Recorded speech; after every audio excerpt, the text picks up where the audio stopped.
Hello दोस्तों, आज मैं आपको जो कहानी सुनाने जा रही हूँ, ये कहानी है शादी के जादुई लहंगा चोली की।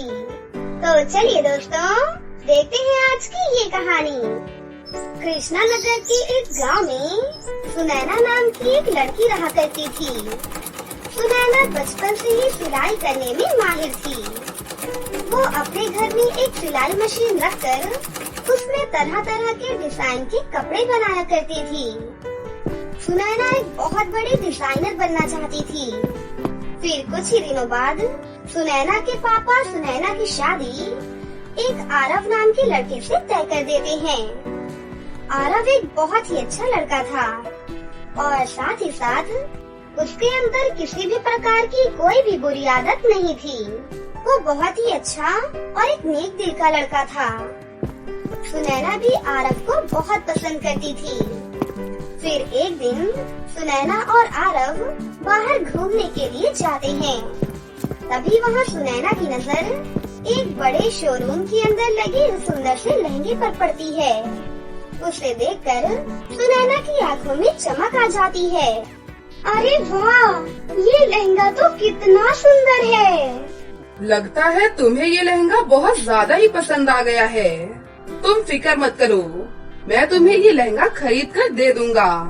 चलो चलकर दुकानदार से इसकी कीमत पूछते हैं। सुनिए अंकल जी, ये लहंगा कितने का है? बेटी, इस लहंगे की कीमत बहुत ज्यादा है। पूरे 5 लाख रुपए का है ये सुनते ही सुनैना और आरव के होश ही उड़ जाते हैं। अरे बाप रे, 5 लाख रुपए, ये तो बहुत ज्यादा है। मुझे माफ कर दो सुनैना, इसे खरीदने के लिए मेरे पास इतने पैसे नहीं हैं। कोई बात नहीं आरव, इसमें तुम्हारी कोई गलती नहीं है। चलो यहाँ से चलते हैं। लेकिन घर आने के बाद भी बार बार सुनैना को उसी लहंगे के बारे में याद आ रही थी। लेकिन पैसे ना होने की वजह से उसका मन बहुत उदास हो गया था। सुनैना खिड़की के पास बैठकर आसमान की ओर देख रही होती है कि तभी अचानक उसके पास एक उड़ती हुई परी आती है। उस समय सुनैना बहुत ही ज्यादा हैरान रह जाती है। मेरा नाम शुमाइला परी है, मैं परिदेश से आई हूँ। अभी कुछ दिनों में ही मेरी शादी होने वाली है और मुझे अपने लिए एक सुंदर सा डिजाइन वाला लहंगा बनवाना है। मैंने अपने जादुई कंप्यूटर से पता किया है कि पृथ्वी लोक पर सबसे अच्छी सिलाई कौन करता है। तो मेरे कंप्यूटर ने मुझे तुम्हारे बारे में बताया है। लेकिन तुम तो एक परी हो ना, तुम तो अपनी जादुई छड़ी से ढेर सारे लहंगे प्रकट कर सकती हो। फिर तुम्हें मेरे हाथ से बनाया हुआ लहंगा क्यों चाहिए? हमारा परिदेश एक जादुई दुनिया है। हमारे यहाँ जादू से बनाई हुई चीज देख देख कर सभी लोग बहुत बोर हो गए हैं। उन्हें पृथ्वी की चीजें बहुत पसंद आती हैं, क्योंकि यहाँ के लोग मेहनत करके हाथों से चीजें बनाती हैं। प्लीज तुम मेरे लिए एक सुंदर सा डिजाइन वाला लहंगा बना दो ना। अच्छा ठीक है शुमाइला परी, तुम फिक्र मत करो, मैं तुम्हारे लिए बहुत ही सुंदर सा लहंगा बना दूंगी। अगले दिन से ही सुनैना शुमाइला परी के लिए लहंगा बनाना शुरू कर देती है। कुछ ही दिनों की मेहनत के बाद आखिरकार सुनैना लहंगा बनाकर तैयार कर ही देती है। ये लो शुमाइला परी, जरा इसे पहनकर दिखाओ। अरे वाह, इतनी सुंदर हाथ की कारीगरी तो मैंने आज तक नहीं देखी। मुझे पूरा यकीन है इसे देखने के बाद परिदेश की सारी परियां इसकी तारीफ किए बिना नहीं रह सकती। तुम्हें ये लहंगा पसंद आया, ये जानकर मुझे बहुत खुशी हुई। तुमने सुंदर मन से मेरी मदद की है, इसीलिए मैं तुम्हें कुछ देना चाहती हूँ। इतना कहकर शुमाइला परी अपनी जादुई छड़ी घुमाती है और तभी वहाँ शोरूम वाला वही लहंगा प्रकट हो जाता है जिसे कुछ दिनों पहले सुनैना ने पसंद किया था। अरे वाह, ये लहंगा तो मैंने एक शोरूम में देखा था, पूरे 5 लाख रुपए का था। मेरे पास इसे खरीदने के लिए इतने पैसे नहीं थे। मैंने अपनी जादुई शक्ति से तुम्हारे बारे में सब कुछ पता कर लिया है। कुछ ही दिनों में तुम्हारी भी शादी होने वाली है, इसीलिए मेरी तरफ से ये लहंगा अपनी शादी में पहन लेना। अपना मनपसंद का लहंगा पाकर सुनैना खुशी से उछल पड़ती है। लेकिन ये कोई साधारण लहंगा नहीं है। मैंने अपनी जादुई छड़ी की मदद से इसे जादुई लहंगा बना दिया है। ये तुम्हारी हर इच्छा पूरी करेगा। फिर उसके बाद सुनैना का तैयार किया हुआ लहंगा लेकर शुमाइला परी अपने परिदेश वापस लौट जाती हैं। फिर कुछ ही दिनों के बाद सुनैना और आरव की शादी का दिन भी आ जाता है। दोनों की शादी बड़े ही धूमधाम से होती है। आरव शुमाइला परी ने कहा था कि ये जादुई लहंगा है और ये लहंगा मेरी हर इच्छा को पूरी करेगा। मैं तुम्हारा हाथ पकड़कर हवा में उड़ते हुए अपने ससुराल जाना चाहती हूँ।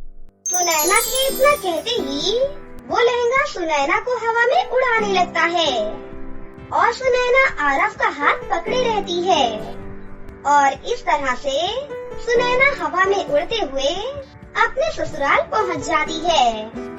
उसके बाद दोनों जादुई लहंगे की मदद से हंसी खुशी अपनी जिंदगी जीने लगते हैं। एक गांव में मायरा नाम की एक लड़की अपने चाचा चाची के साथ रहती थी। उसके चाचा चाची की एक बेटी थी जिसका नाम सुहाना था। मायरा की चाची और उसकी बेटी बहुत ही ज्यादा दुष्ट थी। दोनों उससे घर का सारा काम करवाती थी और बदले में उसकी खूब पिटाई करती थी। माँ, ये लड़की कुछ ज्यादा ही सर चढ़ गई है। आपको इससे और काम लेना चाहिए। देखो तो हमारे घर का खाना खा खा कर कितनी मोटी हो गई है। हाँ बेटा, बात तो तू बिल्कुल सही बोल रही है। इतना कम काम करती है और सबसे ज्यादा खाती है। लगता है मुझे इसे कुछ और काम देना पड़ेगा। दोनों माँ बेटी मायरा के पास जाती हैं।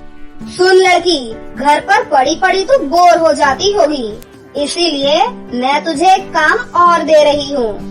अब से तू पास वाले जंगल में जाएगी और वहाँ से रोज के रोज ताजी ताजी लकड़ियाँ तोड़कर लाएगी, समझी? लेकिन चाची जी, जंगल में तो बहुत खतरा होता है। वहाँ बहुत सारे जंगली जानवर होते हैं। नहीं नहीं चाची जी, मुझे उनसे बहुत डर लगता है। आप मुझे कोई और काम दे दीजिए। अरे ओ महारानी, मैं तुझसे पूछ नहीं रही हूँ, तुझे ऑर्डर दे रही हूँ। इसीलिए चुपचाप जो काम दे रही हूँ वो कर, नहीं तो मार मार कर तेरी खाल उतार दूंगी। उसके बाद मायरा हर रोज जंगल जाकर वहाँ से लकड़ियाँ लाती थी और उसके बाद घर का सारा काम भी करती थी। वहीं दूसरी तरफ दूसरे राज्य में रानी लक्ष्मीबाई रहती थी। लक्ष्मीबाई का एक बेटा था जिसका नाम रोहन था। सुनिए, मेरे बेटे राजकुमार के लिए एक बहुत ही सुशील और संस्कारी बहू लेकर आना, जो हमारे बाद इस राज्य को ठीक से चला सके। महारानी, आप बिल्कुल सही बोल रही हैं। मैं आज से ही ऐसी बहू की तलाश करता हूँ। राजा अपने गांव में उस राजकुमारी को ढूंढने जाते हैं, लेकिन बदकिस्मती से राजा को अपने गांव में कोई भी लड़की पसंद ही नहीं आती। उसके बाद राजा रानी दोनों एक जादूगरनी शंग्रीला के पास जाते हैं। अरे महाराज और महारानी जी, आपने यहाँ आने की क्यों तकलीफ की? मुझे बुला लिया होता, मैं 2 मिनट में उड़कर आपके पास आ जाती। नहीं नहीं शंग्रीला, दरअसल हम यहाँ पर एक जरूरी काम से आए हैं। शंग्रीला, वो हमें तुम्हारी मदद चाहिए। बताइए महारानी जी, मैं आपकी क्या मदद कर सकती हूँ? सुनो, हमें हमारे बेटे राजकुमार के लिए एक लड़की की तलाश है, लेकिन बहुत कोशिशों के बाद भी मुझे कोई लड़की नहीं मिली। क्या तुम हमारे लिए एक राजकुमारी ढूंढने में हमारी मदद कर सकती हो? जी महाराज, मैं आपकी मदद जरूर करूंगी। उसके बाद जादूगरनी अपने जादू से एक लहंगा और झुमके प्रकट करती है। महाराज, इस लहंगे और झुमके को नदी के किनारे रख दीजिए। जो भी लड़की सबसे पहले इसे उठाएगी और इन्हें पहनेगी, वही लड़की आपके महल की राजकुमारी बनेगी। शंग्रीला की ये बात सुनकर राजा और रानी दोनों बहुत खुश हो जाते हैं और उस लहंगे और झुमके को नदी के किनारे पर रख देते हैं। सुनो सैनिकों, तुम आज से इस नदी के किनारे खड़े होकर पता लगाओगे कि सबसे पहले किस लड़की ने इस लहंगे और झुमके को हाथ लगाया है। जी महाराज, मैं इसका बिल्कुल ख्याल रखूंगा। इसके बाद राजा रानी अपने महल में वापस चले जाते हैं। फिर अगले दिन, अरे ओ मनहूस, यहाँ बैठकर आराम कैसे फरमा रही है तू? घर में इतना काम पड़ा है, उसको कौन तेरी माँ करने आएगी? चाची जी, मेरी माँ के लिए कुछ ना कहा करें आप। और रही बात काम की, तो मैंने सारा काम कर दिया है। चाची जी, अब घर में कोई भी काम नहीं है। क्या तूने सारा काम कर दिया? पानी कौन तेरा बाप भर कर लाएगा? लेकिन चाची जी, पानी तो मैं सुबह ही लाई थी। इतनी जल्दी सारा पानी कौन पी गया चाची जी? अच्छा, तो तू मेरी माँ से जुबान लड़ाएगी? तुझे एक बार बोल दिया पानी लेकर आ, मतलब पानी लेकर आ। मटका उठा और नदी से पानी लेकर आ, समझी? थकी हारी मायरा तेज धूप में मटका लेकर नदी के किनारे पानी लेने जाती है। अरे वाह, नदी का पानी कितना ठंडा ठंडा है। मन तो कर रहा है नदी में थोड़ी देर नहा लूं। उसके बाद मायरा उस नदी में नहाने लग जाती है। हे भगवान, मुझे तो याद ही नहीं रहा, मेरे तो कपड़े गीले हो गए। अगर मेरी चाची ने मुझे इस तरह देख लिया तो वो तो मुझे घर से बाहर कर देंगी। अब मैं क्या करूं? तभी उसे नदी के पास जादुई लहंगा और वो झुमके नजर आते हैं। अरे वाह, कितना सुंदर लहंगा है और कितने सुंदर झुमके हैं। लगता है किसी राजकुमारी के हैं, लेकिन इस तरह कौन रख गया होगा? फिर मायरा इधर उधर देखती है, लेकिन उसे कोई भी नजर नहीं आता। मुझे तो लगता है राजकुमारी ने पुराना समझकर इसे यहीं छोड़ दिया होगा। एक काम करती हूँ, इस लहंगे को मैं पहन लेती हूँ। उसके बाद मायरा वो लहंगा और झुमके पहन लेती है और पानी लेकर अपने घर की ओर जाने लगती है। अरे वो देखो, उस लड़की ने सबसे पहले लहंगा और झुमके पहने हैं। फिर सभी सैनिक उसका पीछा करते हैं और आखिरकार उसके घर तक पहुंच जाते हैं। तुम सब यहीं रुको, मैं राजा जी को अभी लेकर आता हूँ। खुशी खुशी सैनिक राजा रानी के पास जाता है और राजा रानी को वो सारी बातें बताता है। राजा और रानी सैनिक की ये बात सुनकर बहुत ही ज्यादा खुश हो जाते हैं। चलिए जी, हम अपनी राजकुमारी को घर लेकर आते हैं। वहीं दूसरी तरफ, अरे ओ कलमुही, तू इतना सुंदर लहंगा और झुमके कहाँ से ला रही है? चाची जी, ये लहंगा और झुमके मुझे नदी के किनारे रखे हुए मिले थे। मैंने वहाँ बैठकर बहुत इंतजार किया। जब कोई भी नहीं आया तब मैंने इन्हें उठाकर पहन लिया। वाह मॉम, कितनी सुंदर ड्रेस है इसकी, किसी राजकुमारी से कम नहीं लग रही है। मॉम, ये लहंगा और ये झुमके मुझे चाहिए। अरे सुहाना, ये तुम कैसी बातें कर रही हो? तुम्हारे पास तो पहले से ही इतने सुंदर सुंदर कपड़े हैं। मेरे पास तो कुछ भी नहीं है बहन, फिर तुम मेरी चीजें क्यों मांग रही हो? बकवास बंद कर, समझी? मैंने एक बार बोल दिया कि मुझे यही चाहिए तो यही चाहिए। नहीं नहीं, मैं नहीं दूंगी तुम्हें ये। उसके बाद उसकी चाची मायरा को एक थप्पड़ मारती है और उससे लहंगा और वो झुमके छीन लेती हैं और छीनकर अपनी बेटी को दे देती हैं। क्यों रे कलमुही, मेरी बेटी के सामने ऊंची आवाज में बात करेगी? मेरी बेटी ने बोल दिया चाहिए तो उसे चाहिए, समझी? अरे तू मना कैसे कर रही है? जा यहाँ से, अंदर जाकर घर का काम कर। तभी पीछे से दूसरे राज्य के राजा और रानी आ जाते हैं। सुनिए, आपकी बेटी हमारी होने वाली राजकुमारी का लहंगा और झुमके लेकर आई है। रानी जी, हमें माफ कर दीजिए। रानी जी, दरअसल वो कल मोही उसे गलती से उठा कर ले आई। मैं उसे बोल ही रही थी कि उसे जहाँ से लाई है वहीं पर रखा, लेकिन वो लड़की मानी ही नहीं। मैं आपका वो लहंगा और वो झुमके लेकर आती हूँ रानी जी, उसकी कोई जरूरत नहीं है। उसके बाद रानी जादूगरनी की वो सारी बातें उसकी माँ को बताती हैं। दरअसल मुझे तुम्हारी बेटी का हाथ अपने राजकुमार के लिए चाहिए।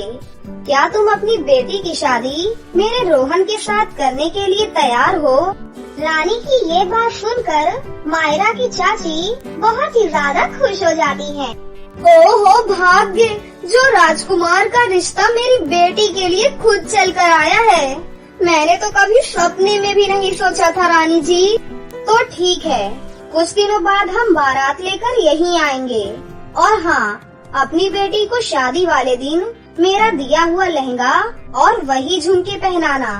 ये सुनकर चाची बहुत ही ज्यादा खुश हो जाती हैं और शादी वाले दिन अपनी बेटी को जादुई लहंगा और वो झुमके पहना देती हैं।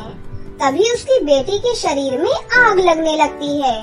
बचाओ माँ, माँ, ये क्या हो रहा है?